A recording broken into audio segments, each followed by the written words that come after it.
Good morning students. Myself doctor B B Jaimini और मैं आपको बीएससी पार्ट फर्स्ट का सेकंड पेपर पढ़ा रहा हूँ। इसमें आंशिक अवकलन अपना चल रहा था। उसमें आंशिक अवकलन के कुछ फॉर्मूले मैंने आपको फर्स्ट लेक्चर में बताए। सेकंड लेक्चर में अपन ने आयलर थ्योरम पे बात करी। ठीक है, वो समघात फलन के लिए आयलर थ्योरम क्या होती है, x del z del x plus y del z del y is equal to n z. ठीक है, ये समघात फलन है जहाँ पर ये जो जेड फंक्शन है z is equal to f x y, ये एक एक्स वाई चरों का एन घात का एक समघात फलन है। इसके लिए हमने ये आयलर थ्योरम पढ़ी। उस पर आधारित कुछ सवाल भी मैंने आपको बताया जिसमें आयलर थ्योरम को अपन ने सत्यापित किया था।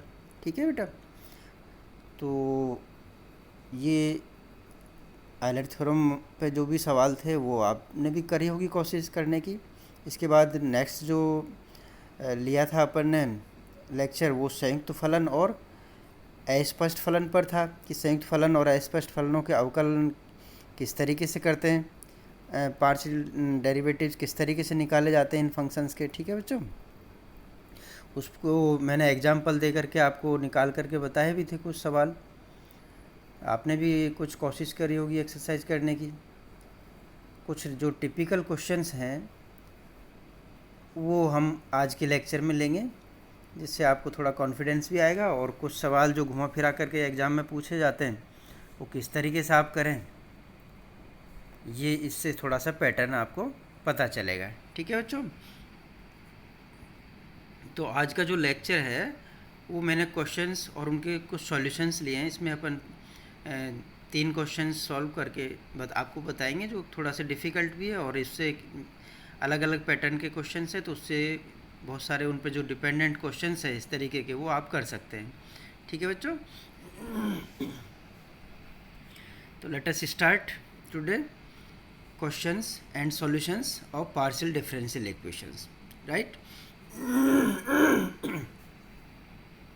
एग्जाम्पल 1 है बच्चों।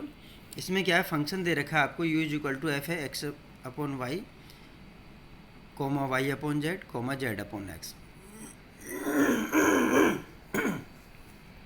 सॉरी, अब अपने को इस फंक्शन के लिए सिद्ध करना है x del you del x plus y del you del y plus z del you del z is equal to 0। Right, अब इस मान लिया हमने इस फंक्शन में जो अंदर दे रखे हैं x upon y y upon z और जेड अपॉन एक्स, इनको हमने t1 t2 और t3 मान लिया जो समीकरण नंबर 1 में मैंने दे रखे हैं। ठीक है बच्चों, सॉरी। तो इस तरीके से u फंक्शन क्या हो गया, u is equal to function of t1 t2 t3। स्पष्ट है कि t1 t2 t3 चर x y z के फलन होंगे।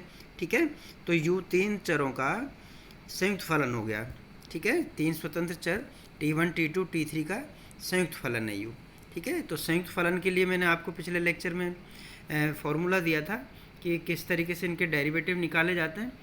तो यदि एक फलन पे आधारित है संयुक्त फलन, तब तो अपन डी यू डी टी ले लेते हैं। ठीक है, लेकिन यहाँ पर t1 t2 और t3 3 फलन है, इसलिए अपने को 3 तरीके के पार्शियल डेरिवेटिव्स मिलेंगे। तो पहला अपन देखते हैं u का x के सापेक्ष आंशिक अवकलन। ठीक है बच्चों, नेक्स्ट स्लाइड में मैंने आपको ये दिखाया है कि u के सापेक्ष u का x के सापेक्ष आंशिक अवकलन। तो ये संयुक्त फलन के डेरिवेटिव से क्या आ जाएगा, समीकरण नंबर 3 में जो मैंने दे रखा है del you del x equal to del you del t into del t one upon del x plus del you del t two, ठीक है, into del t two upon del x plus del you del t three upon del x. ये समीकरण number 3 में मैंने del you del x दे रखा है। इसी प्रकार यदि y के सापेक्ष आंशिक अवकलन अपन करें u का, तो वही आपका जो एक कंपोजिट फंक्शन है उसके फॉर्मूले से डेल यू डेल वाई मिल जाएगा, जो समीकरण नंबर 4 में मैंने दे रखा है del you del t one into del t one upon del y plus del you del t two into del t two upon del y plus del you del t3 into del t3 upon del y. ठीक है बच्चों, तो ये del you del y समीकरण number 4 से अपने को मिल जाता है। इसी तरीके से डेल यू डेल जेड भी अपन यू के लिए निकाल सकते हैं, जो मैंने समीकरण 5 में आपको दिखा रखा है। ठीक है बच्चों, तो अब हमारी जो प्रॉब्लम क्या है कि डेल यू डेल एक्स और डेल यू डेल वाई और डेल यू डेल जेड के फॉर्मूले मिल गए। इनमें हम अब मान रखेंगे किसके, क्योंकि अपने T1 T2 T3 की टर्म्स में समीकरण नंबर 1 में माना है कि T1 is equal to x upon Y है, T2 is equal to Y upon Z है और T3 is equal to Z upon x है।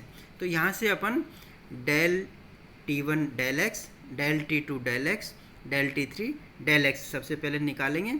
ठीक है, समीकरण 3 से और समीकरण 1 से। ठीक है, तो ये क्या मिलेगा अपने को, del T1 upon del x is equal to 1 upon y, del T2 upon del zero होगा क्योंकि इसमें एक्स है ही नहीं। ठीक है, और del T3 upon del x is equal to minus z upon x square हो जाएगा इसका डेरिवेटिव। ठीक है, जो समीकरण नंबर 6 में मैंने तीनों डेरिवेटिव्स T1 T2 T3 के एक्स के रेस्पेक्ट में निकाल करके आपको बता रखे हैं। इन सब के मान मैं अब समीकरण नंबर 3 में निकाल रखता हूँ डेल यू डेल एक्स निकालने के लिए। ठीक है, तो समीकरण नंबर 3 से आंशिक अवकलन के मान 6 में से अपन रख देंगे।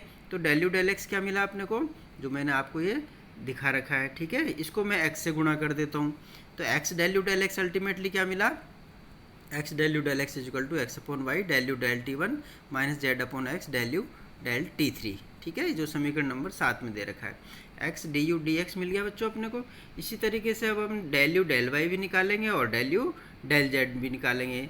इसमें भी अपने को मान रखने पड़ेंगे। जैसे डेल यू डेल वाई निकालेंगे तो क्या मान रखने पड़ेंगे अपने को, ठीक है, del T1 upon del y, del T2 upon del y, del T3 upon del y, ये तीनों मान निकाल करके अपन को डेल यू डेल एक्स वाली समीकरण नंबर 4 में रख देने हैं। ठीक है, तो समीकरण 1 से मैंने ये मान निकाले हैं, del T1 del y is equal to minus x upon y square हो जाएगा, del T2 upon del y is equal to 1 upon Z है, और del T3 upon del y में वाई है ही नहीं, तो नेचुरली इसका T3 में वाई नहीं है, तो del T3 upon del y का जो है वो 0 हो जाएगा। ठीक है बच्चों, ये समीकरण नंबर 8 में मैंने आपको इसको शो कर रखा है। अब अपन क्या करते हैं, समीकरण 4 में ये सारे मान 8 से रख देते हैं डेरिवेटिव्स के। तो इससे डेल यू डेल वाई अपने को ये मिल गया। ठीक है बच्चों, तो अब मैं इस वाई से इसको गुणा कर देता हूँ, तो y del you del y आपका अल्टीमेटली जो समीकरण नंबर 9 में दे रखा है वो मिल गया। ठीक है बच्चों, इसी प्रकार से अपन क्या करते हैं, समीकरण नंबर 1 से जेड के रेस्पेक्ट में T1 T2 और T3 के डेरिवेटिव्स पार्शियल डेरिवेटिव्स ज्ञात कर लेते हैं। ठीक है, डेल T1 डेल जेड 0 हो जाएगा, del T2 del z minus y upon z square हो जाएगा, del T3 del z 1 upon x हो जाएगा। ये सारे मान भी मैंने क्या करा, समीकरण नंबर 5 में डेल यू डेल जेड निकालने के लिए रख दिया। ठीक है, तो नेक्स्ट स्लाइड में मैंने क्या करा, समीकरण 5 में ये सारे मान del you del Z equation number 5 में रख दिए। तो डेल यू डेल जेड मिल गया, मैंने इसको जेड से गुणा करा, तो Z del you del Z अपने को समीकरण नंबर 10 में जो दिया हुआ है वो प्राप्त हो जाएगा। ठीक है, तो इस तरीके से अपने को समीकरण नंबर 7, 9 और 10 में del U X del you del X मिल गया, Y del you del Y मिल गया और Z del you del Z मिल गया। इन सबको मैंने जोड़ दिया। ठीक है, समीकरण 7, 9 एवं 10 को जोड़ने पर तो लेफ्ट हैंड साइड में तो ये आ गया। ठीक है, और राइट हैंड साइड में अपन ने जब इसको जोड़ा तो ये आपस में कैंसिल हो जाएंगे और 0 मिल जाएगा। तो इस तरीके से अपने को सिद्ध हो गया कि x del you del x plus y del you del y plus z del you del z is equal to 0, जो मैंने आपको ग्रीन बॉक्स में दिखा रखा है। यही सवाल में अपने को सिद्ध करना था। ठीक है बच्चों, जो आपको सवाल दे रखा था वो आपको सिद्ध हो गया। ठीक है, सवाल क्या दे रखा था आपको, आप ध्यान देंगे तो शुरू में मैंने आपको दिया था सवाल ये है कि u आपको दे रखा है और सिद्ध आपको ये x del you del x plus y del you del y plus z del you del z equal to 0 करना है। तो ये अल्टीमेटली अपने का मैंने इस स्लाइड में आपको लास्ट में दिखा दिया कि ये अब बॉक्स में जो दे रखा है x del you del x plus y del you del y plus z del you del z is equal to 0 हो गया। तो इस तरीके के सवाल आप करने की कोशिश करें। ठीक है बच्चों, नेक्स्ट एग्जांपल मैंने आपको 2 भी दे रखा है। इसमें कोई इक्वेशन है एक्स की पावर वाई प्लस वाई की power X is equal to C, ये कोई फलन है, ये कांस्टेंट फलन है, इससे अपने को D Y by D x ज्ञात करना है। ठीक है, अब आपको पता है F x Y is equal to C में सी अचर है, इसलिए इस तरीके के जो फंक्शन है वो अस्पष्ट फलन कहलाते हैं। मैंने आपको पिछले लेक्चर में बताया था कि ये f x y equal to c type के जो फंक्शन है वो अस्पष्ट फलन कहलाते हैं। तो अस्पष्ट फलनों का सूत्र भी मैंने आपको बताया था डिफरेंशिएशन का, कि d y d x is equal to minus del f del x upon del f del y होता है। ठीक है, जहाँ पर डेल एफ डेल वाई के लिए शर्त है कि ये it should not be equal to zero, जो मैंने समीकरण नंबर 2 में दे रखा है। तो अब अपन इस सवाल को करते हैं। D Y by D x ज्ञात करवा रहा है ये, तो D Y by D x इस फॉर्मूले से ज्ञात करेंगे। तो सबसे पहले अपन को डेल एफ डेल एक्स निकालना है, फिर डेल एफ डेल वाई निकालना है, और इस फॉर्मूले समीकरण नंबर 2 में अपने को पुट कर देना है इनकी वैल्यू, तो D Y by D X मिल जाएगा। देखते हैं अपन, ये इम्प्लिसिट फंक्शन के लिए सवाल मैंने आपको एग्जाम्पल दिया है। ठीक है, तो समीकरण 1 से डेल एफ डेल एक्स और डेल एफ डेल वाई निकालते हैं। तो नेक्स्ट स्लाइड में मैंने आपको यही दिखा रखा है। तो डेल एफ डेल एक्स क्या आ गया आपको के पास में, फर्स्ट टर्म को अपन एक्स के रेस्पेक्ट में करा तो वाई एक्स की पावर वाई माइनस 1 आ गया, प्लस दूसरी टर्म में अपन ने करा तो ये आपका जो डेरिवेटिव है वो y की पावर x log y आएगा, जो मैंने समीकरण नंबर 3 में दे रखा है। अब ये कैसा है ये मैंने साइड में आपको निकाल रखा है, क्योंकि जो सेकंड टर्म है उसमें y की पावर x है, इसको अपने को डेरिवेटिव निकालना है विद रिस्पेक्ट टू x। तो मैंने इसको t मान लिया थोड़ी देर के लिए, दोनों तरफ का log ले लिया, फिर log t equal to x log y आ गया। अब मैंने इसको डिफ्रेंशिएट कर दिया विद रिस्पेक्ट टू x, तो जो dt dx है वो log y इंटू टी आ गया। मैंने t का वैल्यू रख दिया दोनों तरफ, तो d D x of y की power x is equal to y की पावर x log y आ गया। ये वैल्यू मैंने आपको पुट करी है यहाँ पर समीकरण नंबर 3 में। ठीक है, D D x of y की power x, that is y की पावर x log y। ठीक है, इसी तरीके से मैं यदि समीकरण नंबर 1 को y के रेस्पेक्ट में डिफ्रेंशिएट करूँ पार्शियली, तो पहली जो टर्म है वो भी इसी तरीके से D D x of X की power Y is equal to X की पावर वाई लॉग एक्स आ जाएगी, जैसे मैंने अभी करके दिखाया था पुट करके ठीक है बच्चों। और दूसरी टर्म है x plus x into y की पावर एक्स माइनस 1, ये जो समीकरण नंबर 4 में दिया है वो अपने को डेल एफ डेल वाई मिल जाएगा। ठीक है बच्चों, तो समीकरण 3 से अपने को डेल एफ डेल एक्स मिल गया, समीकरण 4 से डेल एफ डेल वाई मिल गया।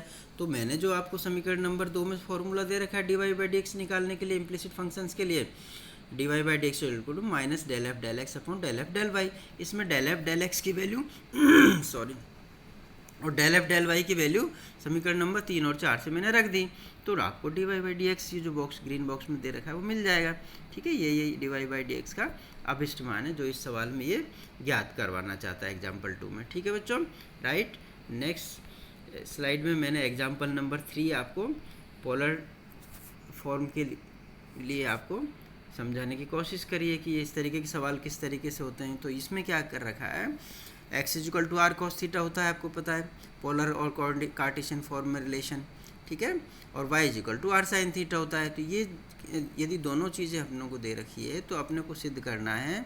इसमें 4 पार्ट मैंने आपको दिए हैं जिससे कि काफ़ी कुछ आपको कवर हो जाएगा।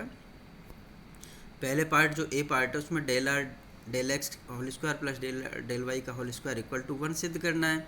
दूसरे पार्ट बी में आपको डेल आर डेल एक्स और डेल एक्स डेल आर को बराबर सिद्ध करना है। तीसरा जो पार्ट है उसमें del x del theta is equal to are square del theta del x ये शो करना है। ठीक है, और डी जो लास्ट पार्ट है उसमें del square are del x square plus del square del Y square is equal to 1 upon r बताना है। ठीक है बच्चों, तो ये तो हो गया सवाल। अब अपन इसको सॉल्व करते हैं, तो एक एक पार्ट अपन इसमें लेंगे। इससे पहले आपको पता है कि X is equal to are cos theta और Y is equal to are sine theta होता है। ठीक है, ये तो मैंने इनको 1 नंबर और 2 नंबर समीकरण में दिखा दिया है।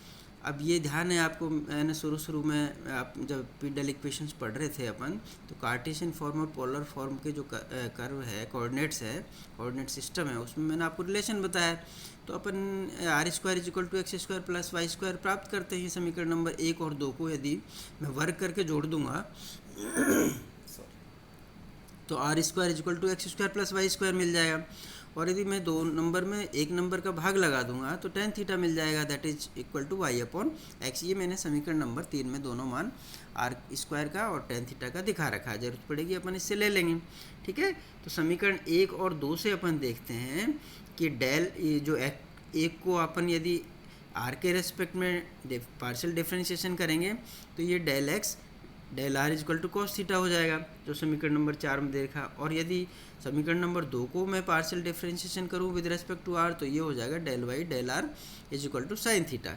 ये समीकरण नंबर 4 और 5 से मैंने आपको दिखा रखा है। इनकी अपने को आवश्यकता पड़ेगी, इसलिए मैंने पहले आपको निकाल दिया है, ठीक है। अब अपन नेक्स्ट स्लाइड में A B C D parts को करना शुरू करते हैं। तो फर्स्ट इस स्लाइड में मैंने ए पार्ट लिया है आपका, ठीक है। ए पार्ट में अपने को क्या करते हैं, ये रिलेशन अपने को समीकरण नंबर 3 में दे रखा है, r square is equal to x square plus Y square, ठीक है बच्चों। अब मैं क्या करता हूँ, इस इक्वेशन को एक्स के रेस्पेक्ट में पार्शियली डिफरेंशिएट करता हूँ दोनों तरफ, ठीक है। तो इससे ultimately del are del x is equal to x upon R मिल गया, जो समीकरण नंबर 6 में मैंने आपको दिखा रखा है। अब समीकरण नंबर 3 जो रिलेशन है r square is equal to x square plus Y square, अब मैं इस बार वाई के रेस्पेक्ट में इसको आंशिक अवकलन करता हूँ, ठीक है। तो इससे अपने को डेल आर डेल वाई मिल जाएगा, और क्या मिल जाएगा, that is equal to Y upon r, जो समीकरण नंबर 7 में दे रखा है। तो इस तरीके से डेल आर डेल एक्स 6 से मिल गया और डेल आर डेल वाई 7 से मिल गया। इन दोनों इक्वेशंस को मैं वर्क करके जोड़ देता हूँ, ठीक है। समीकरण 6 और 7 को वर्क करके जोड़ने पर तो लेफ्ट हैंड साइड में अपने को डेल आर डेल एक्स का whole square plus del are del y का होल स्क्वायर मिल गया, और इधर मैंने ये जोड़ा, ठीक है। तो एक्स अपॉन आर का whole square plus y upon r का होल स्क्वायर। अब एक्स अपॉन आर और वाई अपॉन आर तो आपको पता है समीकरण नंबर 1 और 2 से क्या होंगे, X upon R equal to cos theta और Y upon R equal to sine theta हो जाएगा, ठीक है। तो ये वैल्यू मैंने समीकरण नंबर 1 और 2 से आपको इसमें रख दिया है, एक्स अपॉन आर और वाई अपॉन आर की जगह, ठीक है।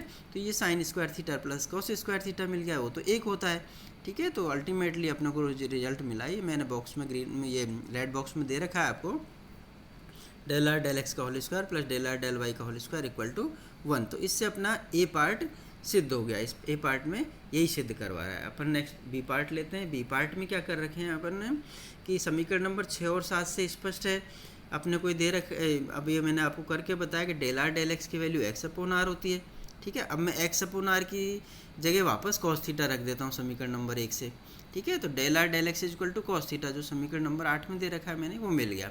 इसी तरीके से वाई वाली टर्म अपने लेते हैं डेल आर डेल वाई, वो वाई अपॉन आर होती है, ठीक है। मैंने वाई अपॉन आर की जो वैल्यू है समीकरण नंबर 2 से साइन थीटा रख दी, तो अपने को समीकरण नंबर 9 मिल गया, ठीक है बच्चों। तो अब आप ये देखेंगे समीकरण नंबर 4 और 8 से कि del are del x is equal to del x del r, ठीक है। Del are del x is equal to del x del r हो जाएगा। अब 8 और 4 की आप तुलना करेंगे तो आपको ये रिलेशन मिल जाएगा, ठीक है बच्चों।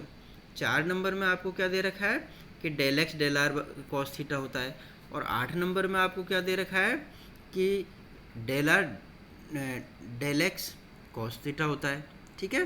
तो इससे डेल आर डेल एक्स और डेल एक्स डेल आर इन दोनों की वैल्यू सेम है, तो ये अपने को रिलेशन एस्टेब्लिश हो गया। ये आपका बी पार्ट पूरा हो गया, ठीक है बच्चों। नेक्स्ट लेते हैं अपन सी पार्ट में। सी पार्ट में क्या कर रखा है कि डेल समीकरण 1 से डेल एक्स डेल थीटा, मतलब थीटा के रेस्पेक्ट में समीकरण को 1 को डिफरेंशिएट कर दिया मैंने, तो ये आ गया del x del theta equal to minus r sine theta, 10 number वाला। तो एक सब इक्वेशन मिल जाएगी। समीकरण 3 से अपने को दे रखा है कि theta equal to tan inverse y upon x है, ठीक है। तो अब मैं क्या करता हूँ कि यहाँ पर इस समीकरण को डेल थीटा डेल एक्स, मतलब इसमें theta equal to tan inverse y upon x को एक्स के रेस्पेक्ट में डिफ्रेंशिएट करता हूँ, ठीक है। डेल थीटा डेल एक्स क्या मिल गया अपने को, टेन इनवर्स एक्स का अपने को पता है एक्स के रेस्पेक्ट में जो डेरिवेटिव है 1/1 प्लस एक्स स्क्वायर होता है, ठीक है बच्चों। तो यहाँ से del theta del x is equal to ये इस तरीके से मिल गया, जिसको अपने वाई अपॉन एक्स को माना उसका डेरिवेटिव से गुणा कर दिया minus y upon x square से, ठीक है। तो इस तरीके से डेल थीटा डेल एक्स अपने को अल्टीमेटली क्या मिल गया, minus y upon x square plus Y square, ठीक है बच्चों। तो मैंने वाई की जगह तो आर साइन थीटा रख दिया समीकरण नंबर 2 से, ठीक है। और x square plus Y square की जगह मैंने रख दिया आर स्क्वायर, ठीक है। X square plus Y square की जगह यहाँ मिस्टेक आर है, इसको आर स्क्वायर पढ़े, ठीक है। तो आर स्क्वायर रख दिया मैंने। तो अल्टीमेटली क्या मिल गया आपको, रिलेशन समीकरण नंबर 11 में जो है वो रिलेशन मिल जाएगा, r square d theta d x is equal to minus r sine theta, ठीक है। अब समीकरण नंबर 10 में अपने को डेल एक्स डेल थीटा मिल गया, और समीकरण 11 नंबर में आपको r square del theta del x मिला, लेकिन दोनों की वैल्यू सेम है राइट हैंड साइड में, minus r sine theta minus r sine theta, ठीक है।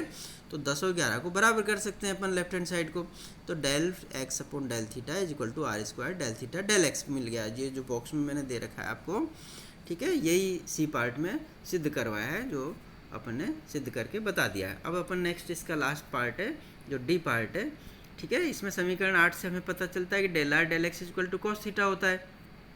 अब एक बार इसको और डिफ्रेंशिएट कर देता हूँ मैं एक्स के रेस्पेक्ट में, आंशिक अवकलन करते हैं एक्स के रेस्पेक्ट में, तो क्या आएगा, del square are del x square equal to minus sine theta del x, ठीक है बच्चों।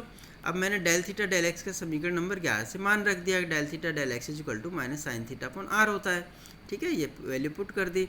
तो अपने को समीकरण नंबर 12 में जो सेकंड डेरिवेटिव है with respect to x, del square are del x square equal to sine square theta upon r प्राप्त हो गया, ठीक है, समीकरण नंबर 12 प्राप्त हो गया। इसी तरीके से मैं समीकरण नंबर 9 से काम करता हूँ, तो del are del y equal to sine theta है वहाँ पर, ठीक है। इसको मैं y के रेस्पेक्ट में आपको आंशिक अवकलन कर देता हूँ, तो del square are del Y square equal to cos theta del y मिलेगा, ठीक है। डेल थीटा डेल वाई की वैल्यू मैं आपको नेक्स्ट स्लाइड में पुट कर देता हूँ, ठीक है, जैसे मैंने साइड में दे रखा है ना ये, तो डेल थीटा डेल वाई निकाल करके मैंने बताया, तो कॉस थीटा अपॉन आर हो जाएगा, ये cos theta upon r del theta del y की जगह मैंने रख दिया, तो इससे अपने को समीकरण नंबर 13 मिल गया, del square are del Y square equal to cos square theta upon r, ठीक है। अब समीकरण नंबर 12 और समीकरण नंबर 13 को मैं जोड़ देता हूँ, तो लेफ्ट हैंड साइड में आपको del square are del x square plus del square are upon del Y square मिल गया, और राइट हैंड साइड में आपको sine square theta upon R plus cos square theta upon R मिला। मैंने LCM ले लिया, तो ऊपर sine square theta plus cos square theta मिल गया, उसकी जगह अपन 1 रख सकते हैं, तो अल्टीमेटली राइट हैंड साइड में 1 अपॉन आर आ गया। तो ये सिद्ध हो गया, जो मैंने ग्रीन बॉक्स में दे रखा है, कि del square are upon del x square plus del square are upon del Y square equal to 1 upon r होता है। तो डी पार्ट में अपने को यही सिद्ध करवाया है, ठीक है बच्चों। तो इस तरीके से डी पार्ट भी आपका कंप्लीट हो गया। तो मैंने आज आपको ये 3 क्वेश्चंस करके बताया, इसमें तीनों अलग अलग पैटर्न के क्वेश्चंस हैं। इन पैटर्न पर आधारित बहुत सारे क्वेश्चंस आपको एक्सरसाइज में मिलेंगे, आप करने की कोशिश करें बच्चे, ठीक है। आज आप इतना ही पढ़ेंगे। Okay, thank you very much.